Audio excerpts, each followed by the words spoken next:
Check post सोर मोड़ के मंशियात और जाम पेशान हादसे के खिलाफ दबंग कार्रवाइयाँ जारी। कलेशनकोफ समेत 20 लीटर देसी शराब बरामद। तफसीलात के मुताबिक DSP नमरीन मुनीर की खसूसी हदायत के मुताबिक और SP ज़ुबैदा परवीन के अहकामात की रोशनी में चेक पोस्ट सोर मोड़ की मंशियात और जाम पेशान हादसे के खिलाफ कार्रवाइयाँ जारी। मुलजमान से कलेशनकोफ माँ 4 राउंड और 20 लीटर देसी शराब बरामद कर ली।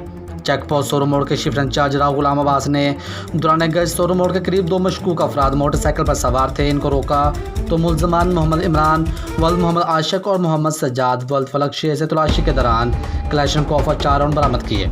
जबकि दूसरी कार्रवाई के दौरान मंशिया अफरोज के खिलाफ कार्रवाई करते हुए बदनाम ज़माना मंशिया अफरोज फयाज वल्द खुदाबख्श कौम सो सकना करमपुर के कब्जा से 20 लीटर देसी शराब के कैन बरामद करके थाना करमपुर में मुलजमान के खिलाफ मुकदमा दर्ज करवा दिए गए।